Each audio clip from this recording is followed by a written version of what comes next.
السلام عليكم ورحمة الله وبركاته. أهلا وسهلا بكم في قناة أكاديمية عواد. النهاردة إن شاء الله هنتكلم على أخبار البورصة وأخبار الأسواق وأخبار الأسهم بتاريخ 15 أغسطس 2023.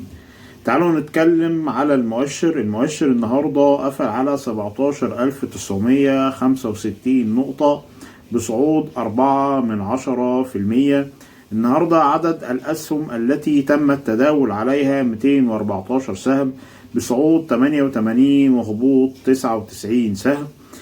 قيمة التداول كانت 2 مليار 337 مليون. الأسهم من حيث قيم التداول، أول سهم معانا بلتون 470 مليون، بعد كده سهم التجاري 230 مليون، بعد كده سهم بوبكو 194 مليون، بعد كده سهم زهراء المعادي 95 مليون، بعد كده سهم مصر الجديدة 93 مليون. تعالوا نشوف ترتيب القطاعات من حيث الحصة السوقية. أول قطاع معانا الخدمات المالية 26%، قطاع العقارات 17%، آخر قطاع الكيماويات 13%. النهاردة المصريين مؤسسات والعرب أفراد والمؤسسات شراء، أما المصريين أفراد والأجانب مؤسسات وأفراد بيع. تعالوا نشوف مع بعض أخبار الأسهم. أول خبر معانا إيديتا تحقق 809 مليون جنيه أرباح مجمعة بارتفاع 116% في النصف الأول من 2023. تاني خبر معانا ارتفاع أرباح إي فاينانس 56% في الربع الثاني من عام 2023. تالت خبر معانا أرباح بنك البركة تنمو 30% في النصف الأول من عام 2023 إلى 1 مليار جنيه. الخبر اللي بعديه ارتفاع أرباح سيدي كرير في النصف الأول من عام 2023 300%، حيث وصل صافي الربح إلى مليار و209 مليون جنيه.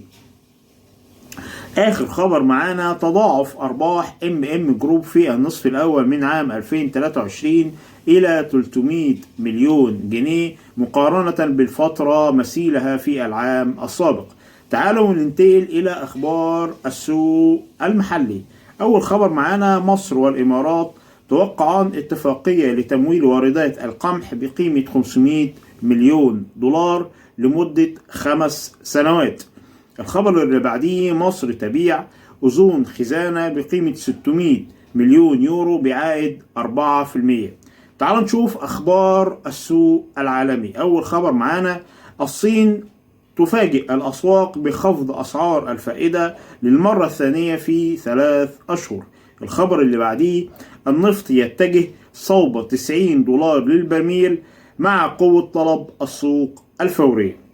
دي كانت أخبارنا، ودي كانت مؤشراتنا، ودي كانت أرقامنا في البورصة المصرية بتاريخ 15 أغسطس، وأخبار السوق وأخبار الأسهم بتاريخ اليوم. أتمنى يكون الفيديو عجب حضراتكم، وأتمنى الاشتراك في قناة أكاديمية عواد، وأتمنى الانضمام إلى جروب الفيسبوك البورصة في أكاديمية عواد. هسيب لحضراتكم لينك الجروب في أول تعليق تحت في الفيديو. وشكرا لحضراتكم جدا جدا، وانتظروني في فيديوهات قادمة. شكرا جدا ليكم. السلام عليكم.